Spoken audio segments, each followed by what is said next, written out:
RSS वाले, हम लड़े थे। हमने कहा, देश से हमने कहा था डरो मत, डराओ मत, हमने कहा था। बीजेपी के लोगों ने हाथ जोड़ के कहा था भैया डर गए हम, जो करना है कर लो। तो आप अपनी हिस्ट्री समझो। जो डर की भावना होती है ना, वो आप में नहीं है, उनमें है। और इसी के कारण मैं आपको बता रहा हूं, कांग्रेस पार्टी गुजरात में जीतेगी और गुजरात से ही नई कांग्रेस पार्टी बनेगी। क्योंकि कांग्रेस पार्टी, मैं गहरी बात बोल रहा हूं, मैं ऐसी आलतू फालतू बात नहीं करता हूं। देखिए, कांग्रेस पार्टी बनी कहां थी? मतलब हमारे जो सबसे बड़े नेता थे, जिन्होंने रास्ता दिखाया था। आप क्या सोचते हो, जब यहां अंग्रेज राज करते थे, क्या डर नहीं था? गुजरात के व्यक्ति ने कहा था, महात्मा गांधी ने देश को कहा कि देखो, डरो मत, डराओ मत। और आग गुजरात से शुरू हुई थी। और आज अगर कांग्रेस पार्टी है, तो वो पार्टी, वो भावना, वो सोच गुजरात से शुरू हुई थी।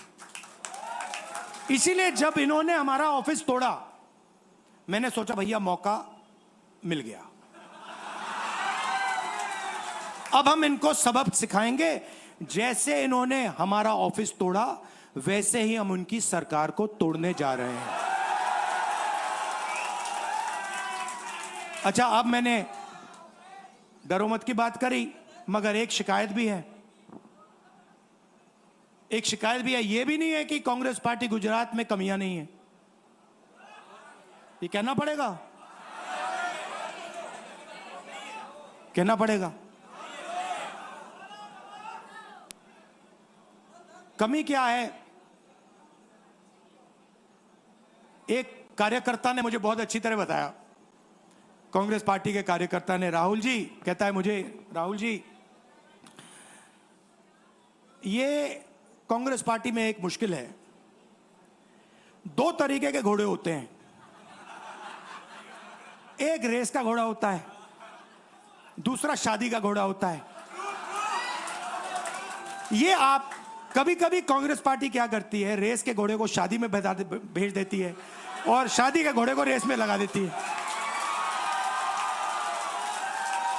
तो उसने कहा ये आप बंद करा दीजिए, रेस के घोड़े को आप रेस दौड़ाइए और शादी के घोड़े को आप शादी में भेजिए। तो ये हमें गुजरात में करना है। जो रेस का घोड़ा है, जो तैयार है, दौड़ने के लिए तैयार है, उसको रेस में लगाना चाहिए। और जो हमारे शादी के घोड़े हैं, वो हैं, उनको हमें शादी में, बारात में नचा देना चाहिए। तो अब मेरा कहना है कि यह काम सीरियसली करना है। हम पिछले चुनाव में, आप भी जानते हो, मैं भी जानता हूं कि हम बीजेपी से पिछले चुनाव में नहीं लड़े थे, ठीक से नहीं लड़े थे। उससे पहले चुनाव में 2017 में हम 3 महीने कह लो, 4 महीने कह लो, 4 महीने 3 महीने हम लड़े और नतीजा आपने देखा। गुजरात के सीनियर नेताओं ने मुझे बस में कहा, मैं बता रहा हूं आपको इनसाइड ट्रैक, मुझे बस में कहा कि राहुल जी, गुजरात में हमें 40 सीटें मिलेंगी। मैंने उनसे कहा 40 नहीं, हम चुनाव जीतने जा रहे हैं। और 16 सीट से हम चुनाव हारे। अब 3 साल है, 3 महीने में हम फिनिश लाइन तक पहुंच गए थे। 3 साल में हम फिनिश लाइन को मतलब उधर पीछे छोड़ के निकल जाएंगे।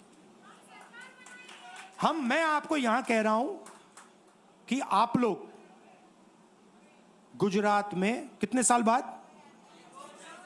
30 साल हो गए। 30 साल हो गए। मैं आपको बता रहा हूं, मानो ना मानो, आप में से 50% अभी मान रहे हैं और 50% कह रहे हैं नहीं भैया नहीं होगा। जो 50% मान रहे हैं, मैं आपसे बात कर रहा हूं। जो 50% मान रहे हैं, मैं आपसे बात कर रहा हूं। आप लड़ जाओ और ये बाकी 50% बैठे हैं, उनकी माइंड बदल दो, नैया पार हो जाएगी, सरकार बन जाएगी। और मैं आपसे कहना चाहता हूं कि एआईसीसी की टीम, राहुल गांधी, मेरी बहन, सारे के सारे सीनियर लीडर आपके साथ यहां खड़े होंगे, आपके साथ मिलकर इनकी सरकार को तोड़ेंगे। आपने बहुत